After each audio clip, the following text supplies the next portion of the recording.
บายดีทานผู้ชมยินดีต้อนรับทุกท่านเข้าสู่การรายงานพยากรณ์อากาศที่ห้องข่าวกรมอุตุนิยมและอุทกศาสตร์กรมอุตุนิยมและอุทกศาสตร์สืบต่อแจ้งเตือนภัยพายุหมุนเขตฮอนเฟิงเซินต่อไปให้มาติดตามเบิ่งเส้นทางการเคลื่อนที่ของพายุหัวนี้นำกันเลยปัจจุบันพายุหมุนเขตฮอนหัวนี้แม่นกำลังเคลื่อนที่อยู่ที่ทะเลจีนใต้ตอนกลางและคาดว่าพายุหัวนี้แม่นจะสืบต่อเคลื่อนที่เข้าใกล้แคมป์ฝั่งของเกาะไหหนานอยู่ในช่วงระยะวันที่22ถึงวันที่23ตุลาจากนั้นจะสืบต่อเคลื่อนที่เข้าใกล้แคมป์ฝั่งของสสเวียดนามทั้งภาคกลางและภาคใต้ซึ่งพายุหมุนเขตฮอนหัวนี้แม้นจะส่งผลกระทบแก่ประเทศลาวแม้นอยู่ทางภาคกลางลงหาภาคใต้แม้นจะส่งผลเฮ็ดให้มีฝนตกฟ้าห้องฟ้าเหลื่อมในระดับคอยหาปานกลางอยู่ทั่วไปอยู่ในแต่ละภาคและจะตกหนักพร้อมมีลมพัดแรงอยู่บางท้องถิ่นดังนั้นจึงแจ้งเตือนถึงประชาชนบรรดาเผ่าอำนาจการปกครองท้องถิ่นและองค์การจัดตั้งทุกภาคส่วนจงมีสติเตรียมพร้อมรับมือต่อกับสภาพฝนตกหนักติดต่อกันหลายวัน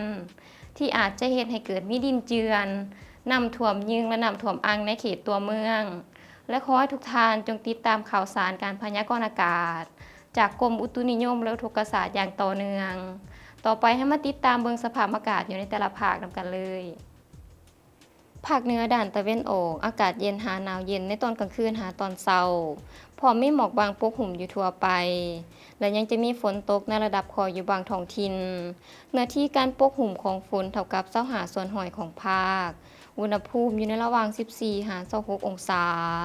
ภาคเหนือด้านตะวันตกอากาศเย็นหาหนาวเย็นในตอนกลางคืนหาตอนเช้าและจะมีฝนตกในระดับคออยู่บางท้องถิ่นพร้อมมีลมพัดแรงเป็นบางโอกาสเนื้อที่การปกคลุมของฝนเท่ากับ25ส่วนหอยของภาคอุณหภูมิอยู่ในระหว่าง17 ถึง 34 องศาที่นครหลวงเวียงจันทร์อากาศร้อนในตอนบ่ายและจะมีฝนตกในระดับคอยพร้อมมีลมพัดแรงอยู่บางบริเวณเนื้อที่การปกคลุมของฝนเท่ากับ10ส่วนหอยของพื้นที่อุณหภูมิอยู่ในระหว่าง25 ถึง 34 องศาภาคกลางอากาศเย็นในตอนเช้า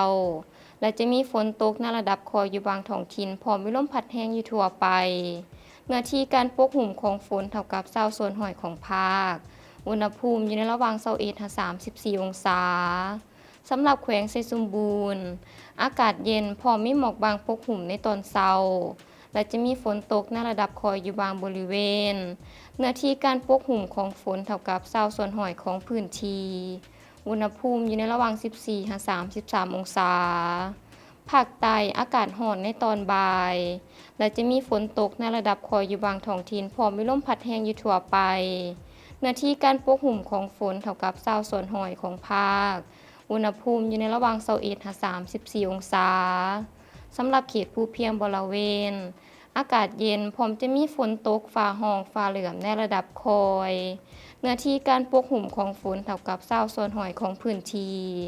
อุณหภูมิอยู่ในระหว่าง14 ถึง 25 องศาท่านผู้ชมที่เคารพมาฮอดนี้การรายงานพยากรณ์อากาศก็ได้หมดเวลาลงแล้วท่านสามารถติดตามข่าวสารการพยากรณ์อากาศได้ที่ Facebook และ YouTube ที่ขึ้นด้านล่างนี้สำหรับมื้อนี้ขอกล่าวคำว่าสบายดี